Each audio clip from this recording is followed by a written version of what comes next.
પણ હવે સમય છે આજના દિવસનો મહિમા જાણવાનો, જે જણાવી રહ્યા છે આશુતોષજી આચાર્ય।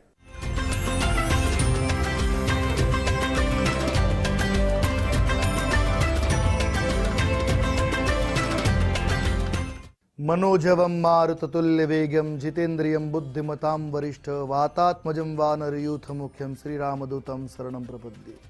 श्री गणेशाय नमः। तपोभूमि गुजरातમાં આપ સર્વ દર્શકોનું હાર્દિક સ્વાગત છે।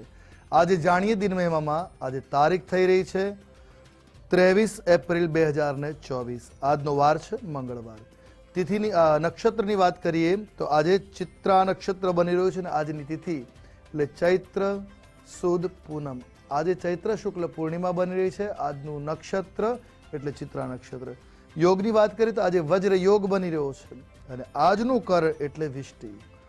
આજના રાશિ ચક્રની વાત કરીએ તો આજે સવારે 9 કલાક અને 19 સુધી કન્યા રાશિ રહેશે, અર્થાત સવારે 9 ને 19 સુધી જે બાળકનું અવતરણ થાય એની જન્મ રાશિ કન્યા રહેશે, જેના વર્ણના અક્ષરો છે પ, ઠ અને અણ। તે પ્રમાણે નામકરણ કરું શુભ નહીતાવ રહી શકે। ત્યારબાદ અવતરિત થનાર જાતકોની જન્મ રાશિ તુલા રહેશે, જેના વર્ણના અક્ષરો રહેશે ર અને ત। તે પ્રમાણે નામકરણ કરું શુભ નહીતાવ રહી શકે। જાણીએ આજના દિવસના સૂર્યોદય અને સૂર્યાસ્ત વિશે। આજે સૂર્યોદય સવારે 6 કલાક અને 15 મિનિટે રહેશે, જ્યારે સૂર્યાસ્ત સાંજે 6 કલાક અને 58 મિનિટે રહેશે।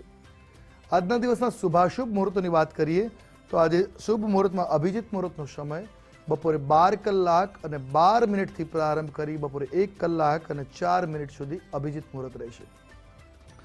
વિજય મુહૂર્તનો સમય બપોરે 2 કલાક અને 48 મિનિટથી પ્રારંભ કરી બપોરે 3 કલાક અને 38 મિનિટ સુધી વિજય મુહૂર્ત રહેશે, જ્યારે રાહુ કાલમનો સમય બપોરે 3 કલાક અને 51 મિનિટથી પ્રારંભ કરી સાંજે 5 કલાક અને 27 મિનિટ સુધી રાહુ કાલમ રહેશે। આજના દિવસના વ્રતોત્સવની વાત કરીએ તો આજે ચૈત્ર શુક્લ પૂર્ણિમા પૂનમનો આજે વ્રત ઉત્સવ।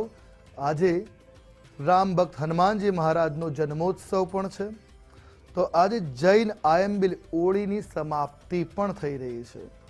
આજનો દિવસ ખૂબ મંગલકારી છે। હનુમાનજી મહારાજના જન્મનો ઉત્સવ આજના દિવસ છે, જન્મોત્સવ છે।